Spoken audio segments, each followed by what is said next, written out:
एखादा क्वेश्चन असेल की फ्लॅजिला, बॅक्टेरियल फ्लॅजिला, त्याच्यामध्ये एकच फ्लॅजिला असेल तर त्याला अट्रिकस म्हणतात. हं? त्याच्या बॅक्टेरियाच्या ऑल ओव्हर बॉडी फ्लॅजिला असतील तर त्याला पेरिट्रिकस म्हणतात. तर तुम्हाला फक्त एवढंच पाठ करून उपयोग नाही ना, की having bacteria having no flagella is known as atrichous. Bacteria having only one flagella is known as monotrichous. एवढंच माहित असून उपयोग नाही ना. तर तुम्हाला जे काही फ्लॅजिलची अरेंजमेंट आहे ते सगळं माहित असलं पाहिजे. किंवा single cocci is known as monococcus, two cocci is known as diplococcus, किंवा chain of cocci is known as streptococcus. हे सर्व माहित पाहिजे. एक क्वेश्चन आला म्हणजे सगळं झालं असं नाही. त्यामुळे जे तुम्हाला पॉइंट सांगतोय त्याच्यावर तुम्ही ऑब्जेक्टिव्ह तयार करायचं त्या ग्रुपवर. ज्याला व्यवस्थित ऐकायला आलेलं आहे, जो हुशार आहे, जो व्यवस्थित लिहून टाकू शकतो, त्यानं हे काम सर्व तर जेवढे आपण टॉपिक कव्हर केले त्यापैकी आपण सेमिस्टर मिड सेमिस्टर एक्झामिनेशन टाकणार आहोत.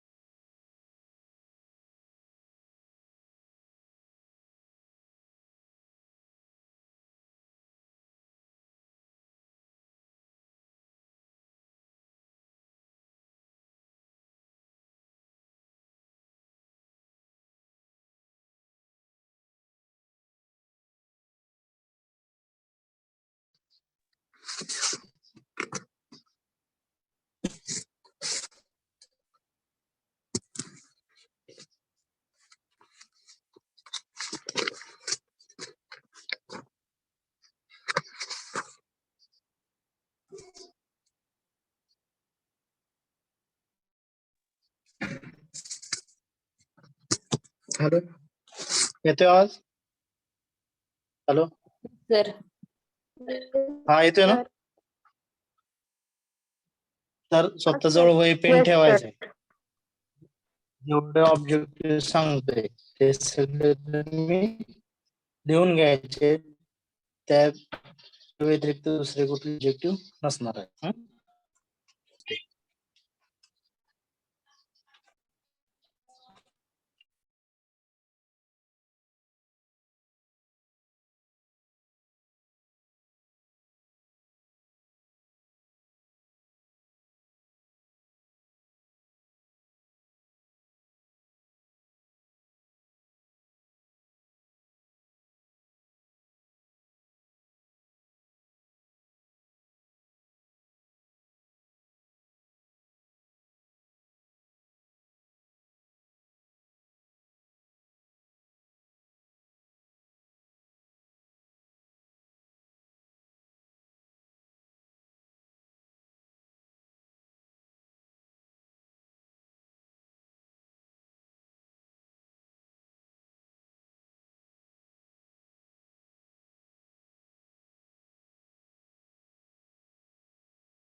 हो,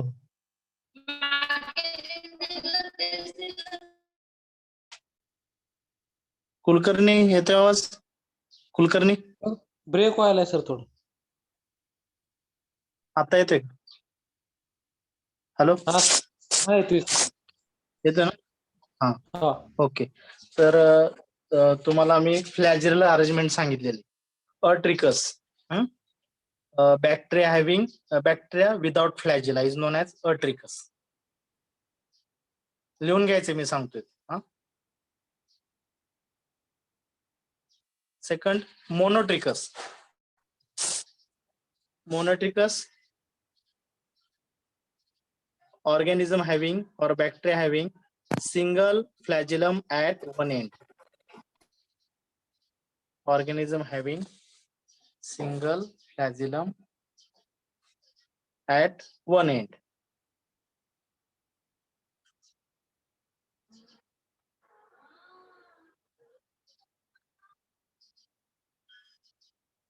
Third, Amphitrechus. Amphitrechus, bacteria with a single flagellum at each end. Bacteria with a single flagellum at each end. म्हणजे दोन्ही टोकाला फ्लॅजिलम प्रेझेंट असणे याला आपण अँपिटिकस म्हणतो.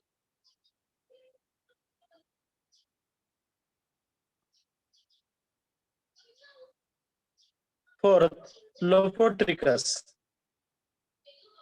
Lopotrichus,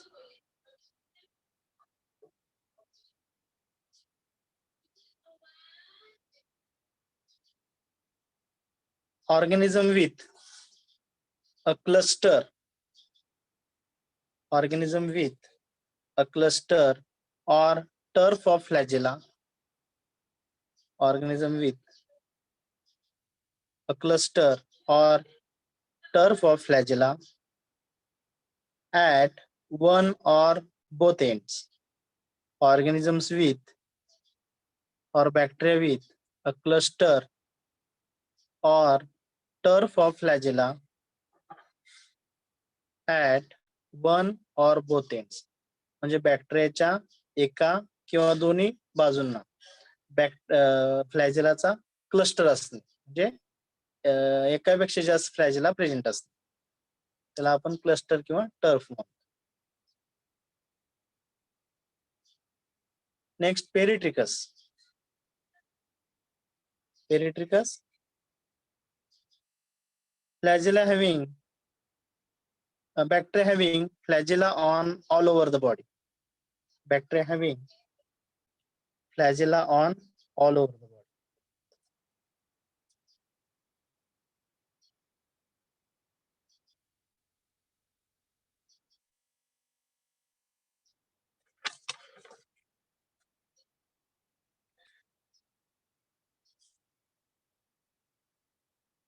त्यानंतर group of कोकाय. Group of cocci. Cocci means round shaped cells, circular shaped bacterial cells.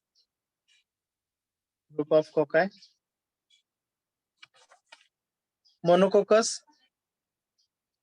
Monococcus means a single daughter cell, circular single daughter cell, known as monococcus.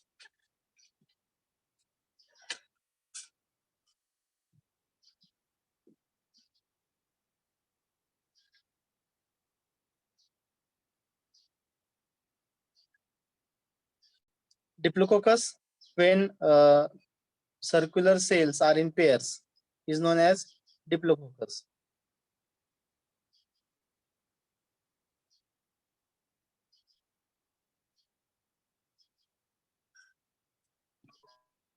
Streptococcus, when circular cells form in chain, and circular cells present in chain म्हणजे circular सेलची chain तयार झालेली असते. when circular cells present in chain is known as Streptococcus. Tetrad. Tetrad, when four cells cling together forming a square. When four cells cling together forming a square is known as tetrad.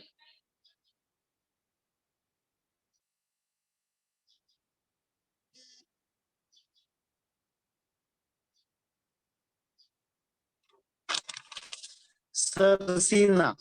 Sarcina. Sarcina, cube of 8 cells.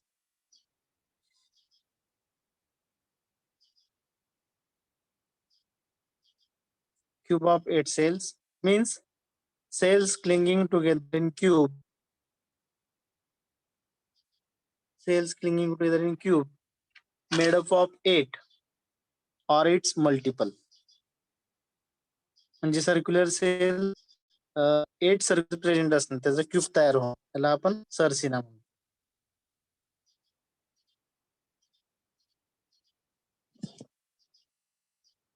Next स्टेफायलोकोकस.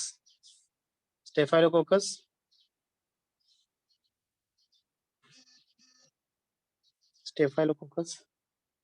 when cells are in cluster like bunch of grape. When cells are in cluster like bunch of grape.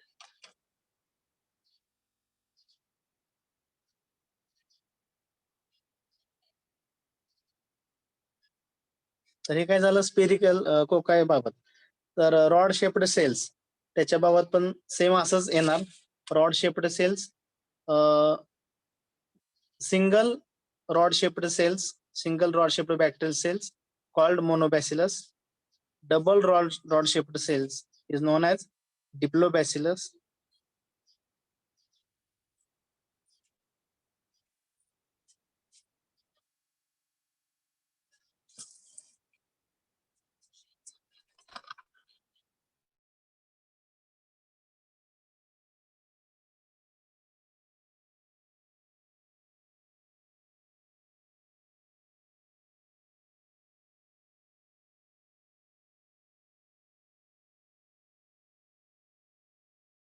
When rod shaped cells form a chain is known as streptobacillus.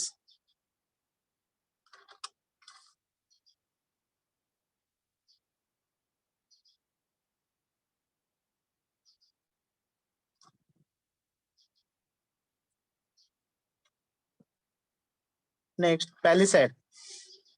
Palisades means a group of rod shaped cells which are look like matchsticks filled in matchbox. Group of rod shaped cells which are look like matchsticks filled in matchbox is known as palisade.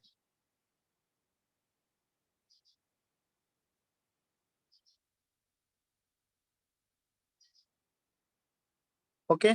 तर ह्यापैकी एखादं question असेल तुम्हाला जे सांगितलं फ्लॅजिला arrangement, त्यानंतर कोकायचे arrangement आणि बॅसिलाची arrangement, ह्यावर एखादा क्वेश्चन असू शकेल. नेक्स्ट तुम्हाला ते शिकवायचं राहून गेले पण त्याच्यामधलं मी ऑब्जेक्टिव्ह टाकणार आहे.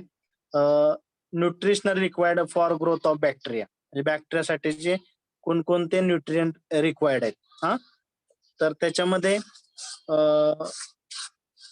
टेम्परेचर आहे. हा, म्हणजे कोणत्या टेम्परेचरला बॅक्टेरिया ग्रो होतात त्यानुसार क्लासिफिकेशन. बॅक्टेरियाच्या ग्रोथसाठी किती टेम्परेचर रिक्वायर्ड आहे. कारण हा क्वेश्चन सेमिस्टर एंडला विचारलेला आहे. मी काल सगळे क्वेश्चन पेपर बघितले तर त्याच्यामध्ये हा क्वेश्चन विचारलेला आहे. तर ह्यापैकी एक क्वेश्चन तुम्हाला विचारला जाईल मिड टर्म साठी. First,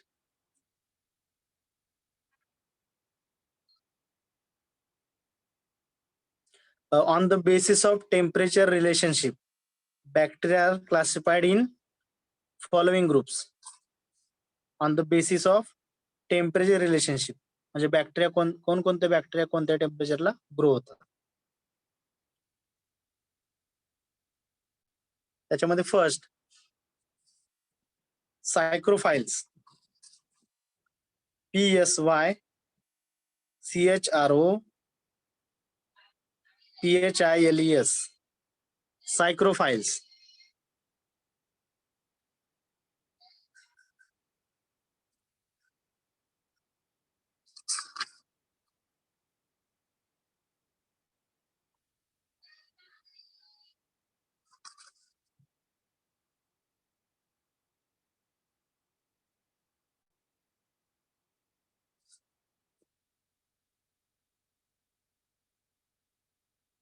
Psychrophiles can grow at 0 degree Celsius. Psychrophiles can grow 0 degree Celsius, but they have an optimum temperature of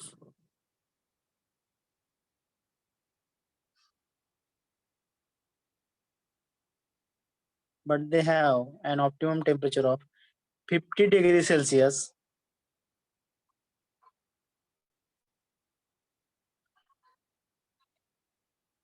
or lower, and maximum temperature of 20 degrees Celsius. म्हणजे सायक्रोपाइलचे बॅक्टेरिया आहेत ते काय 0 ते 20 degree celsius ह्या range मध्ये grow होऊ शकतात. तुम्हाला विचार जाईल dash bacteria grow in temperature range 0 to 20 degree celsius is known as dash, किंवा dash bacteria grow in temperature of 0 to 20 degree celsius range. तुम्हाला सायक्रोफाइलचे आन्सर लिहायचे. Okay. Second, mesophiles bacteria. Psychrophiles bacteria, mesophiles bacteria.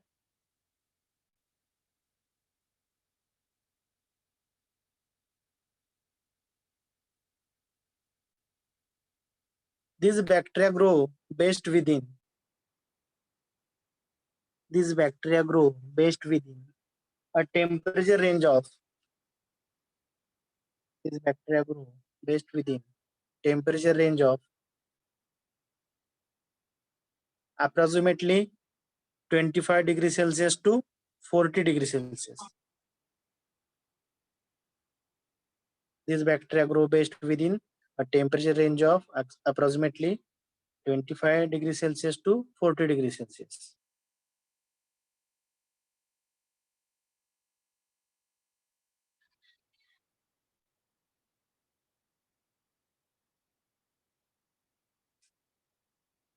Last, thermophiles bacteria.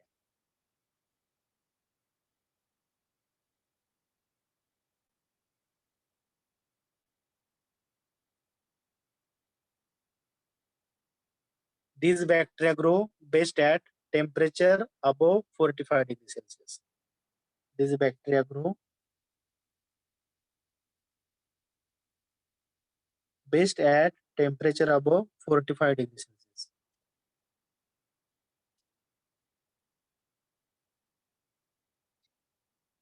ठीक आहे, यावर एखादा question असू शकतो.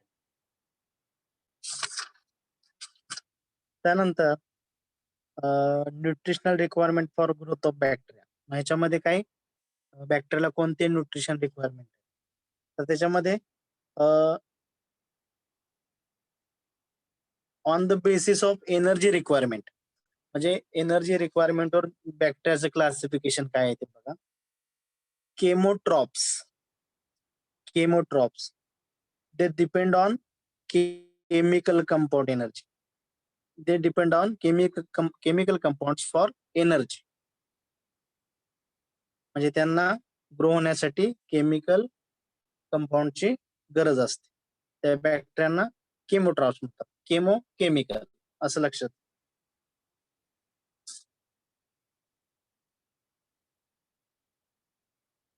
Next, phototrophs. They can utilize radiant energy. Phototrophs require radiant energy, that is light.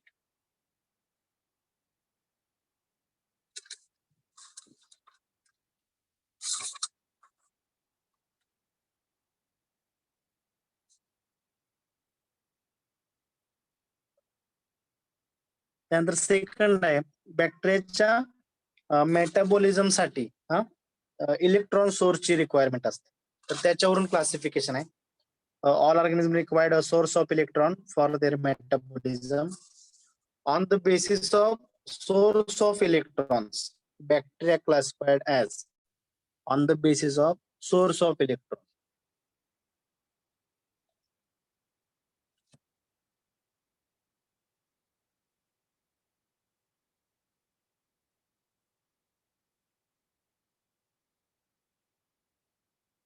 First, lithotrophs.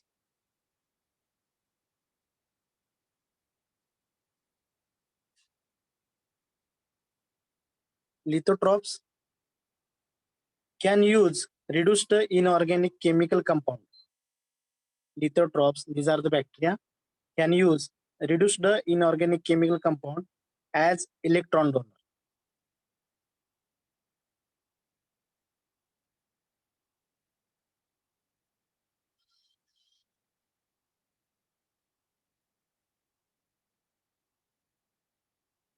Second, organotrophs.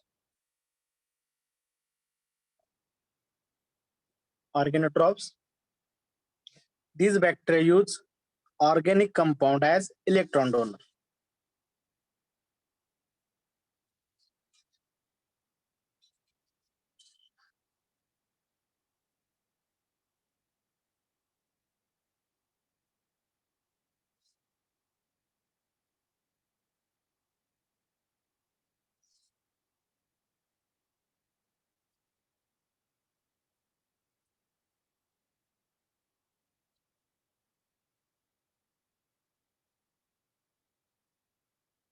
Third,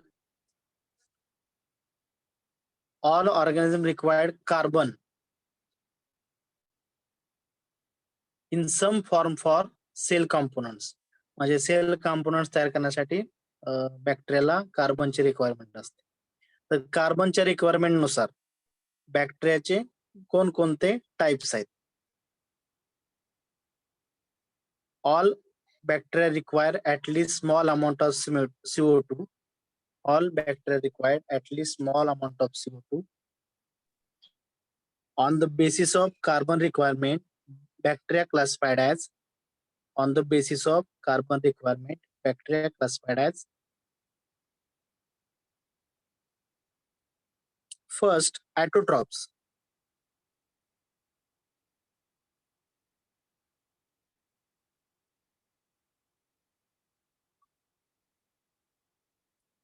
The bacteria which can use CO2, the bacteria which can use CO2 as their major or even sole source of carbon, the bacteria which can use CO2 as their major or even sole source of carbon are termed as autotrophs. The bacteria which can use CO2 as their major or even sole source of carbon are termed as autotrophs.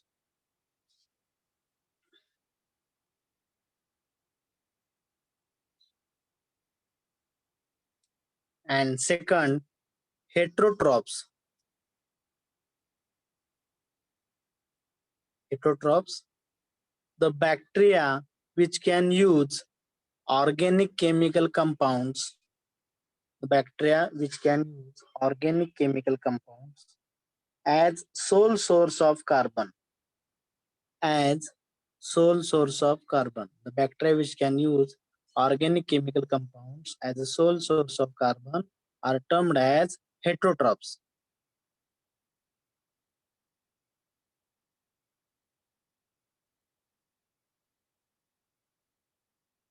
Ankali लिहून घेताय ना? Rohit Ankali, Rohit Ankali, Rohit Ankali.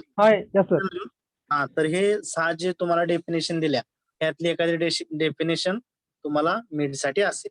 Okay.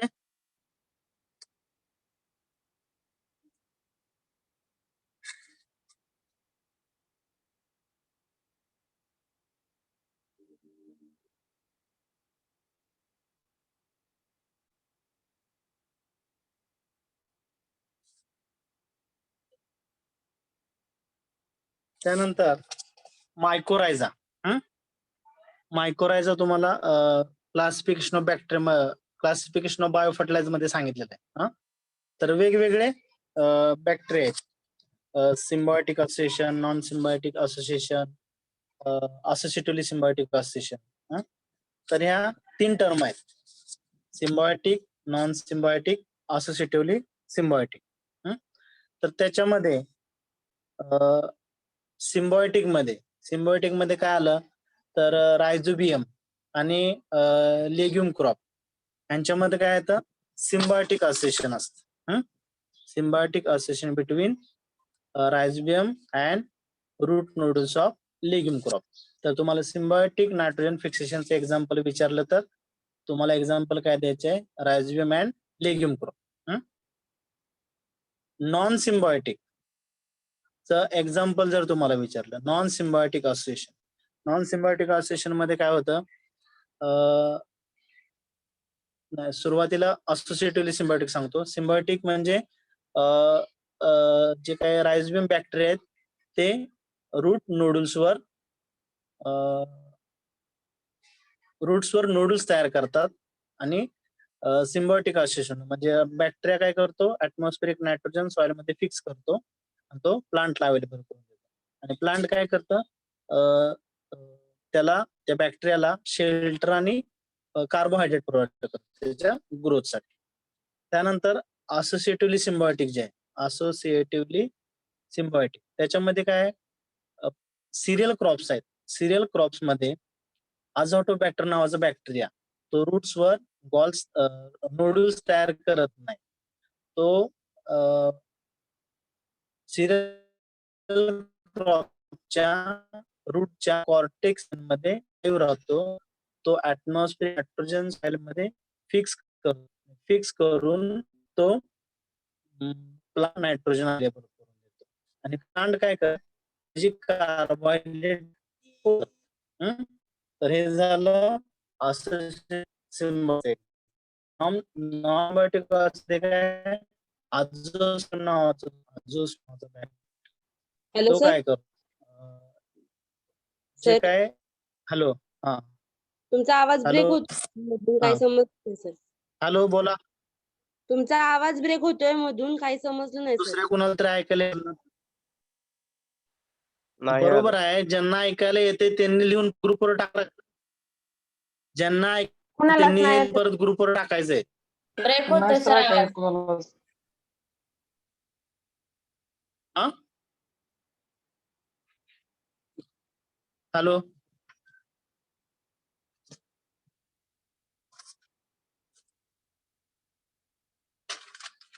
कोणालाच आवाज येत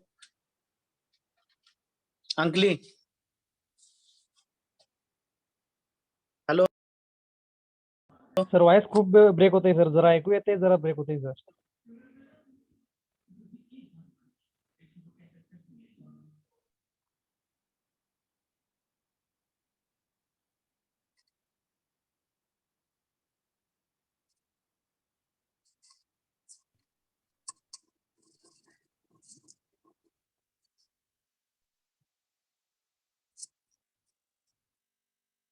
कोण आहे का असं की ज्याला ऐकायला येतंय? कोण आहे का तुमच्यापैकी की मी सांगतोय ते व्यवस्थित ऐकायला येत?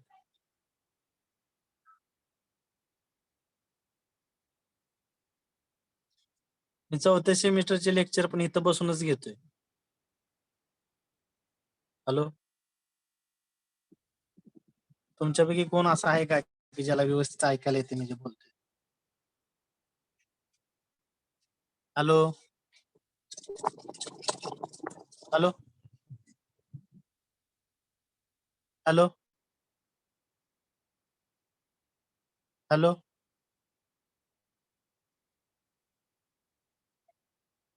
हॅलो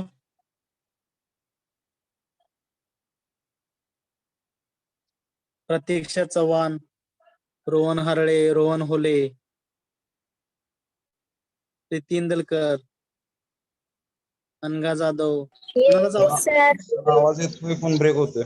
मी काय करतो मग मी तुम्हाला एका ह्याच्यावर फक्त मी क्वेश्चन लिहून देणार. समजा ॲटोट्रॉप्स, फोटोट्रॉप्स असं फक्त क्वेश्चन लिहून देणार. तुम्ही ते मग नोट्स मधून बघून लिहू शकताय.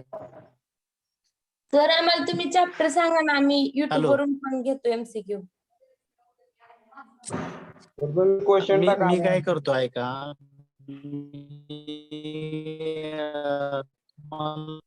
आम्ही तुम्ही ते करा नोट्स मधून किंवा नेट वरून सर्च करा. चालते ओके सर. मी फक्त क्वेश्चन टाकणार. डेफिनेशन हे विचारले जाते. अट्रिकस, मोनोट्रिकस, अँप्लिट्रिकस जे काय असेल ते तुम्ही जेवढं येते तेवढं तरी लिहून घ्या ना. नाही आलं तर मी जे काही क्वेश्चन आहे ते लिहून टाकतो ना. सर Question क्वेश्चन तुम्ही तुम्ही बघा. लिहून तर टाका. तुम्ही क्वेश्चन लिहून हे टाका करून आम्ही घ्या. answer करतो. लिहून घ्या. क्वेश्चन आणि पीडीएफ सेंड करा ना, म्हणजे आम्ही त्या पीडीएफ मधून शोधून लिहितो त्या ग्रुपवरच करा. क्वेश्चनचे आन्सर. पीडीएफ कुठून सेंड करायचं तुम्हाला? आमच्याकडेच पीडीएफ नाही. मी माझ्या मागच्या जे काय जुना कोर्स होता त्याच्या नोट्स आहेत, त्यामध्ये तुम्हाला जे काय टॉपिक आहेत त्यातलं बघून शिकवतोय मी. एवढ्या मोठ्या नोट्स पीडीएफ करून शकते, स्कॅन करावं लागेल, स्कॅन करून मग परत टाकावं लागेल. आणि ह्यातले काय सगळे चॅप्टर तुम्हाला नाही आहेत. पुणे कॉलेजचे नोट्स आहेत त्यातले. जेवढं ऐकायला येते तेवढं तरी ऐकून घ्या. जे राहिलेलं आहे ते मी तुम्हाला लिहून पाठवतो. कारण मी जे सांगणार आहे त्यातलेच क्वेश्चन असणार आहेत. ओके.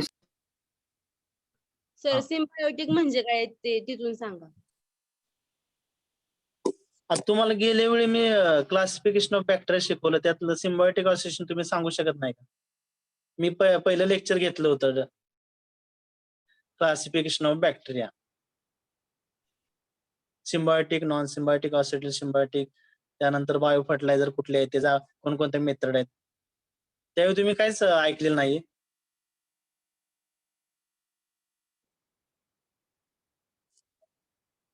हॅलो.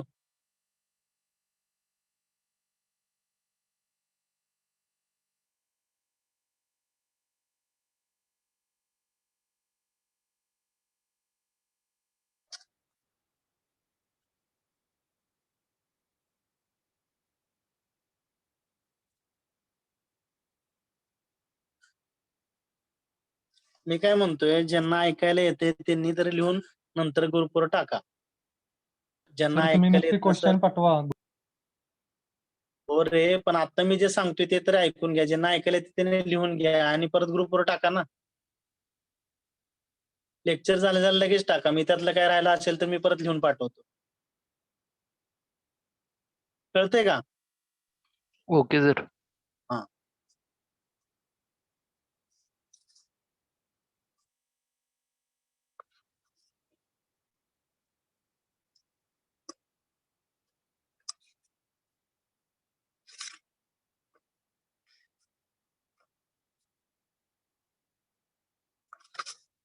तर सिम्बायोटिक नायट्रोजन फिक्सेशन म्हणजे काय? These organism live in symbiotic association with the plant and fix atmospheric nitrogen. These organism live in symbiotic association with the plant and fix the atmospheric nitrogen. The rhizobium bacteria, rhizobium species, form nodule on the roots of legume plants and fix nitrogen. They derive CHO, carbohydrates, from the plant roots and in turns make available the nitrogen to the plant. तर symbiotic oxygen मध्ये काय असतं? राइझोबियम bacteria हा route node लेग्युमच्या रूट्सवर nodules तयार करतो. Nodules तयार केल्यानंतर तो ऍटमॉस्फेरिक नायट्रोजन सॉइल मध्ये फिक्स करतो आणि प्लांट जे आहे लेग्युम प्लांट हे बॅक्टेरियाला काय करतं? रिक्वायर्ड असलेलं कार्बोहायड्रेट प्रोव्हाइड करतं. तर त्याच्यामध्ये सिम्बायोटिक असोसिएशन मध्ये एक्झाम्पल काय येतं? राइझोबियमचं आहे, त्याचबरोबर बीजीए स्पेसिस अँड अनाबेना आझोला. म्हणजे बीजीए म्हणजे ही अल्गी आहे, बीजीए अल्गी आहे आणि अनाबेना आझोला हा आझोला आहे. तर त्यांच्या सिम्बायोटिक असोसिएशन मुळे जे काय राईस फील्ड आहे, राईस फील्ड मध्ये नायट्रोजन हा फिक्स केला जातो. तर सिम्बायोटिक असोसिएशन एक्झाम्पल काय आहे? राइझोबियम and legume crop, rhizobium, symbiotic association of rhizobium with legume crop, and symbiotic association of BGA with azolla, BGA with azolla, azolla pinnata or anabena azolla. तर त्याचे examples अजून कुठले आहेत? फ्रँकिया नावाचं जे ऍक्टिनोमायसिट्स आहे, फ्रँकिया फ्रँकिया नावाचं जे ऍक्टिनोमायसिट्स आहे ते कॅझुरिना प्लांट मध्ये नायट्रोजन फिक्स करतं. फ्रँकिया नावाचा जो ऍक्टिनोमायसिस आहे, Frankia casuarinae symbiotic association with casuarina plant. Frankia alni symbiotic association with Alnus species. तर फ्रँकिया हे ऍक्टिनोमायसिट्स आहे आणि कॅझुरिना हे प्लांट आहे, त्याचबरोबर अल्नस हे पण प्लांट आहे.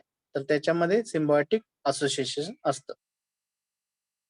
Second, associatively symbiotic nitrogen fixation. तर त्याच्यामध्ये काय जे काय आझोस्पिरलम नावाचा बॅक्टेरिया आहे, आझोस्पिरलम ब्रासिलेन्स, आझोस्पिरलम लिपोस्पेरम. तर हे काय करतात, जे काय सिरियल क्रॉप्स आहेत, सिरियल क्रॉप्स कुठले, सॉर्गम, मेज, शुगर केन, ग्रासेस, यांच्या रूट्सवर रूट्स नोडल्स न फॉर्म करता रूट्सच्या कॉर्टेक्स रिजन मध्ये लाईव्ह राहतात आणि ते सिरियल क्रॉपला नायट्रोजन प्रोव्हाइड करतात. आणि त्याच्याऐवजी सिरियल क्रॉप काय करतात, त्याला कार्बोहायड्रेट प्रोव्हाइड करतात. तर हे झालं symbiotic and non symbiotic.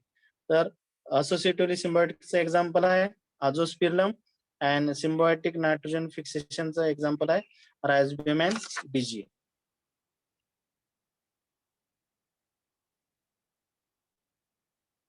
Next, non-symbiotic nitrogen fixation.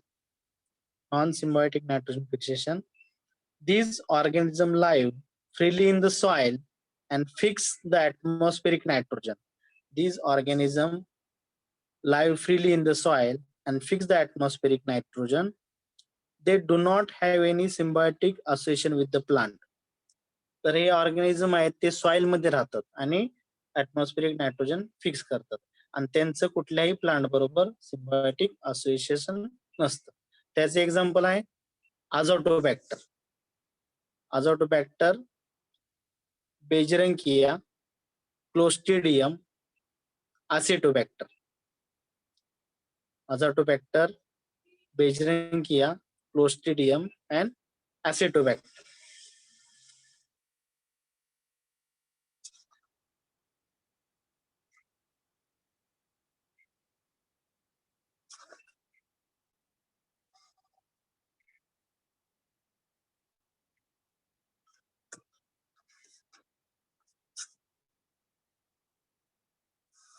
त्यानंतर मायकोरायझा. मायकोरायझा डेफिनेशन काय आहे, mycorrhiza symbiotic association between fungi and roots of higher plant.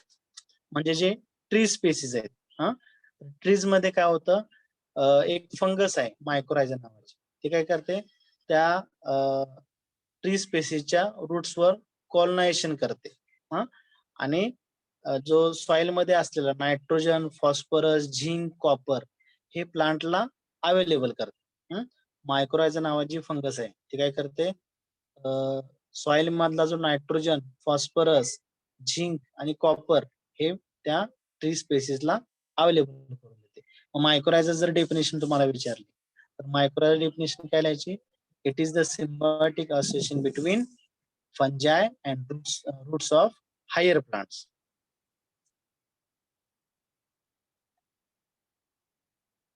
Next, lichen, LICHEN, lichen. Lichen, it is the symbiotic association between fungi and algae. It is the symbiotic association between fungi and algae.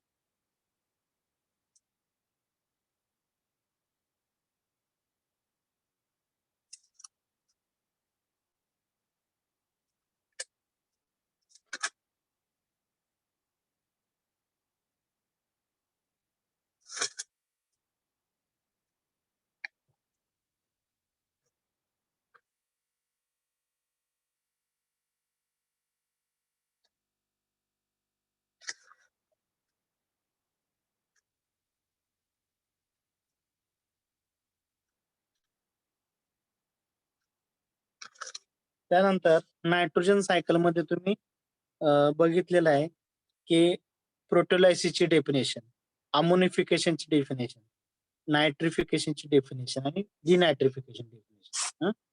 तर proteolysis म्हणजे काय? Enzymatic hydrolysis of protein to amino acid. Proteolysis definition, enzymatic hydrolysis of protein to amino acid is known as proteolysis. म्हणजे protein पासून amino acid मध्ये conversion होणं, याला आपण प्रोटिओलायसिस.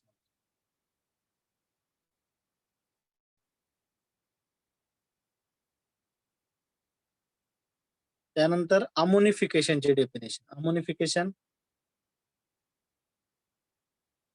Production of ammonia that is NH3 from amino acid with the help of microbes is known as ammonification.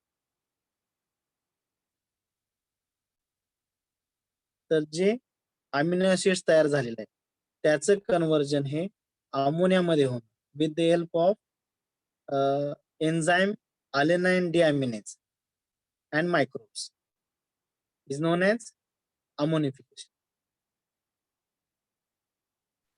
Sir अजून एकदा सांगा. Production of ammonia that is NH3 from amino acid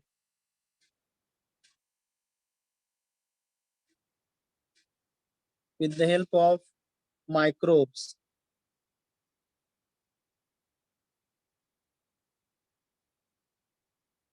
and alanine enzyme, alanine deaminase enzyme, alanine deaminase enzyme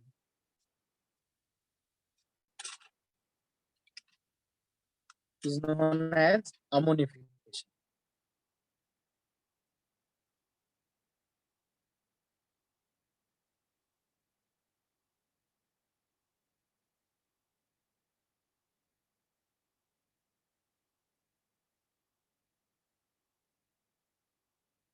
Next, nitrification.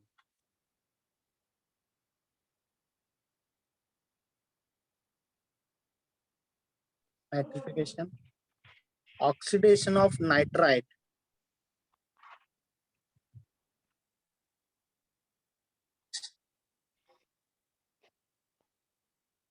with the help of bacteria Nitrobacter.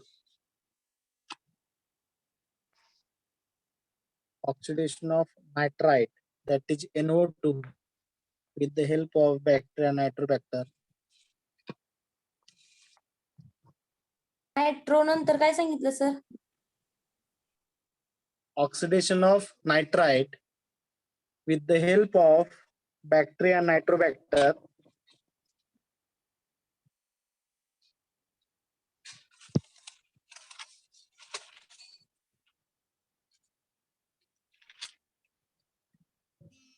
and formation of nitrate, that is NO3,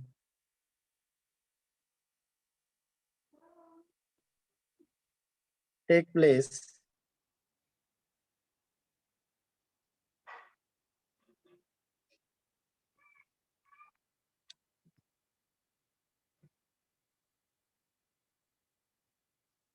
this process is known as nitrification.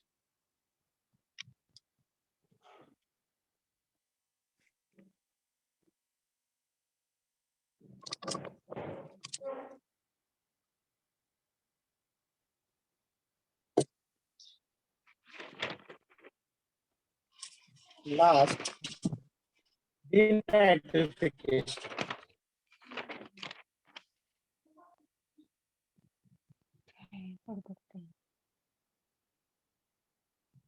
Denitrification.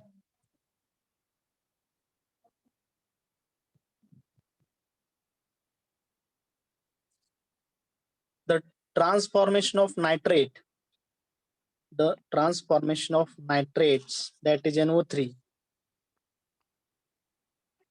to nitrite, that is NO2. The transformation of nitrate NO3 to nitrite NO2.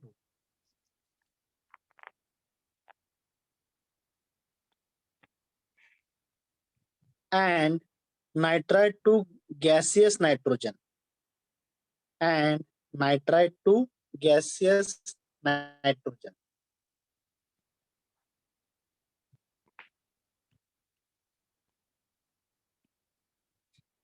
And nitrate to gaseous nitrogen is known as nitrate reduction or denitrification.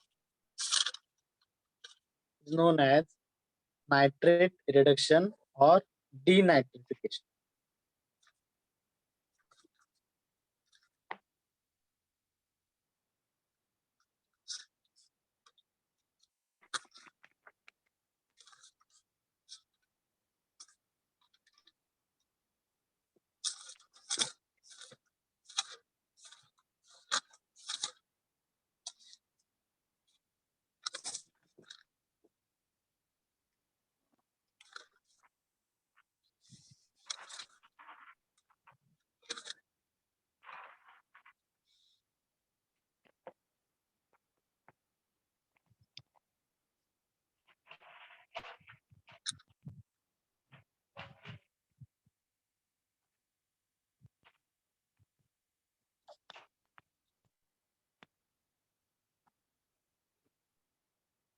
त्यानंतर मला तो topic शिकवलेला नाही, पण त्याच्या 3 definitions आहेत. हा, तर त्या 3 डेफिनेशन पैकी एखादी असेल तर त्या डेफिनेशन फक्त ऐका. जे बॅक्टेरियल जेनेटिक रिकॉम्बिनेशन आहे ते 3 टाइप्स आहे. जेनेटिक रिकॉम्बिनेशन इन बॅक्टेरिया ते त्याचे 3 टाइप्स आहेत. 3 types of gene transfer of bacteria. त्याच्यामध्ये फर्स्ट आहे कॉन्जुगेशन. First conjugation. सेमी स्टँडवर ह्याच्यावर क्वेश्चन असतो. त्यामुळे तुम्हाला फक्त आता डेफिनेशन सांगतोय, ते डेफिनेशन तुम्ही व्यवस्थित करायचे. 3 types of gene transfer in bacteria. First conjugation. तर ह्याच्यामध्ये डीएनए जो आहे बॅक्टेरियाचा डीएनए एका सेल कडून दुसऱ्या सेलकडे ट्रान्सफर होणे. जेव्हा 2 सेल्स फिजिकल कॉन्टॅक्ट मध्ये येतात तेव्हा एका सेल कडून दुसऱ्या सेलकडे डीएनए ट्रान्सफर होणे याला आपण कॉन्जुगेशन असं म्हणतो. With the help of पिलाय. पिलाय हा जो बॅक्टेरियामध्ये स्ट्रक्चर असतं, स्मॉल हेअरलाय स्ट्रक्चर, त्याच्या थ्रू काय होतं, जीन एका बॅक्टेरियाकडून डीएनए एका बॅक्टेरियाकडून दुसऱ्या बॅक्टेरियाकडे ट्रान्सफर होतो, त्याला आपण कॉन्जुगेशन असं म्हणतो. Transfer of DNA from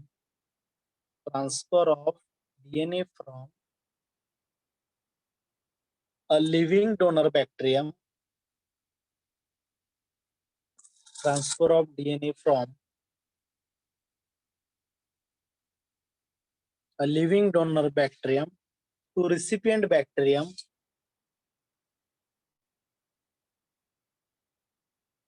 Transfer of DNA from a living donor bacterium to recipient bacterium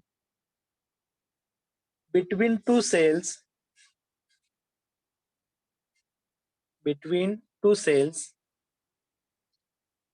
that are in physical contact. Transfer of DNA from a living donor bacterium to a recipient bacterium between 2 cells that are in physical contact is known as conjugation.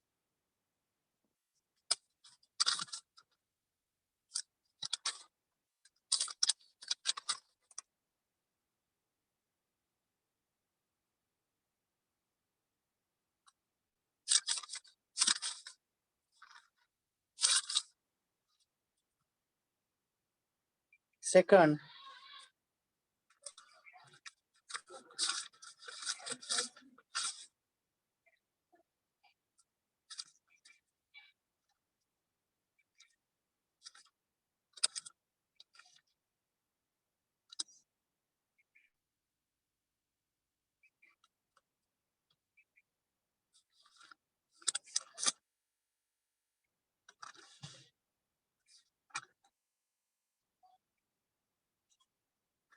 transduction.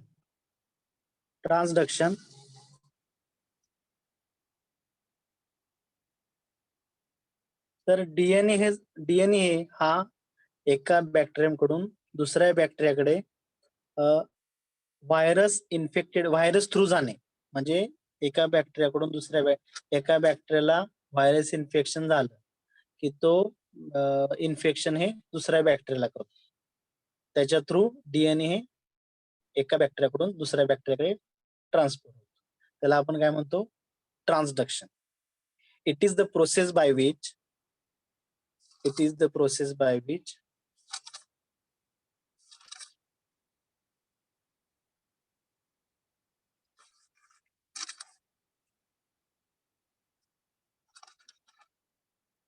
DNA is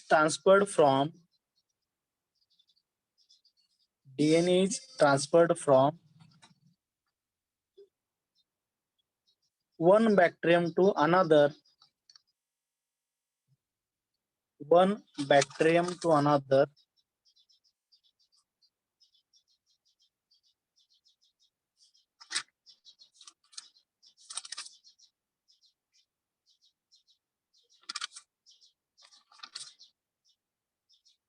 by viruses or bacteriophage.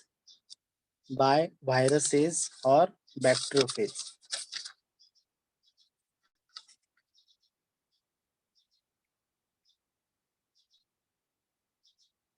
By viruses or bacteriophage. तर बॅक्टेरियोफेजची पण definition लिहून घ्या. बॅक्टेरियोफेज म्हणजे काय?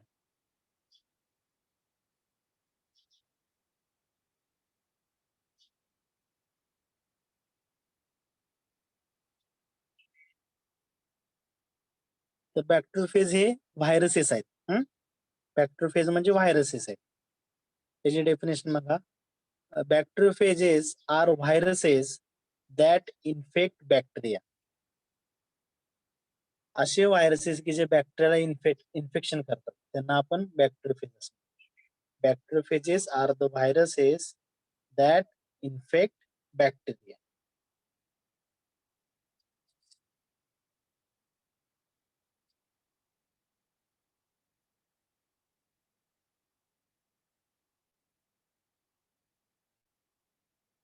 And third, transformation.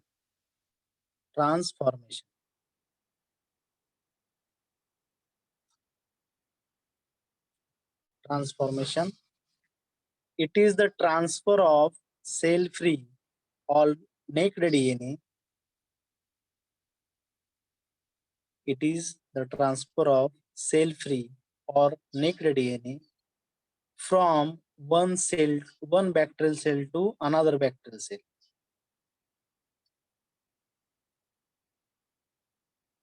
Or one cell to another cell. It is the transfer of cell-free or naked DNA from one cell to another cell. तर ट्रान्सफॉर्मेशनचं example काय आहे?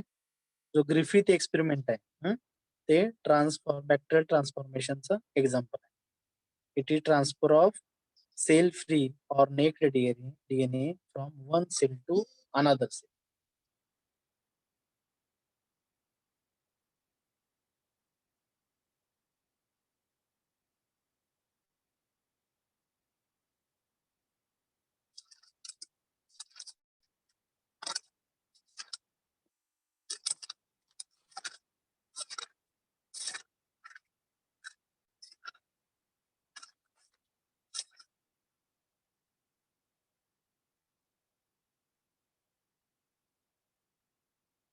तर ह्यापैकी एखादी डेफिनेशन तुम्हाला मेड मध्ये असू शकते.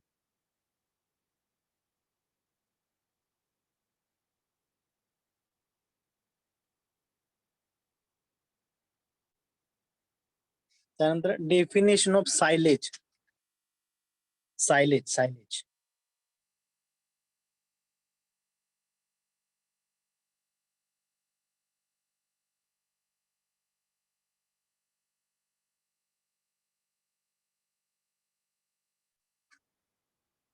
तर सायलेज म्हणजे काय?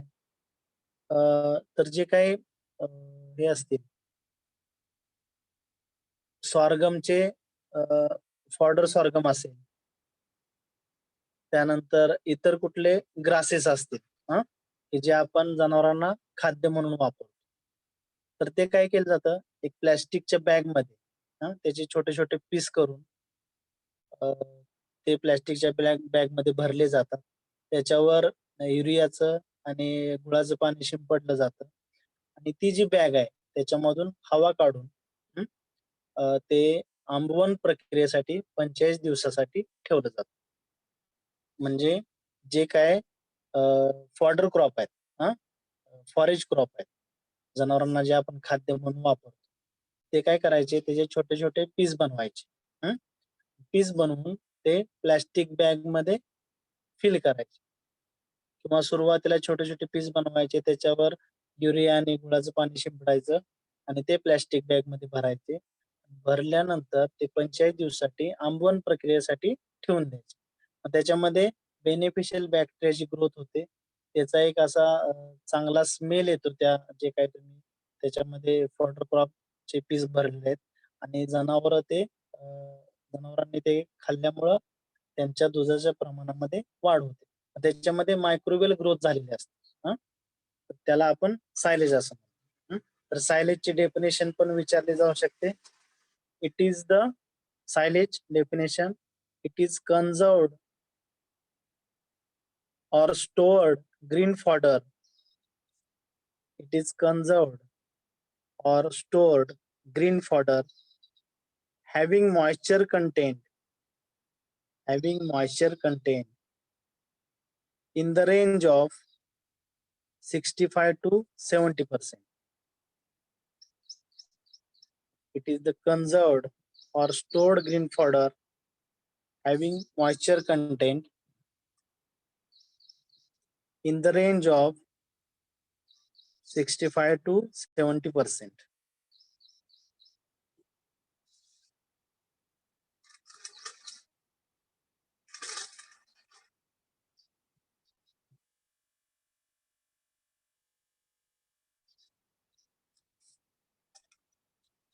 त्यानंतर study of fungi is known as mycology. Mycology definition विचारलंय. Mycology means study of fungi. Mycology study of fungi.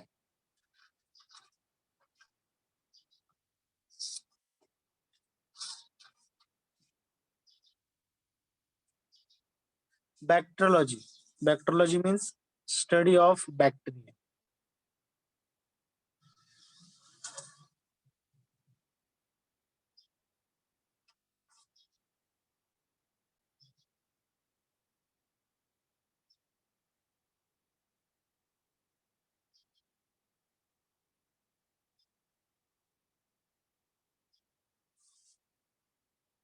Virology, study of virus.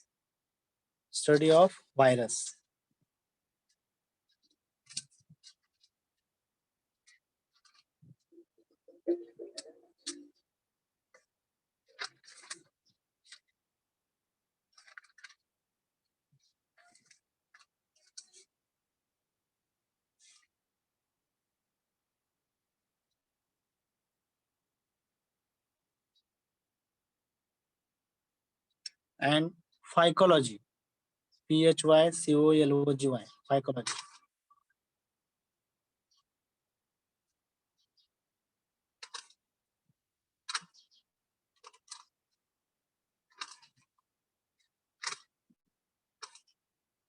Study of algae. Phycology or algology. Phycology लाच algology म्हणतात. Phycology or algology, it is the branch of agriculture microbiology which deals with study of algae.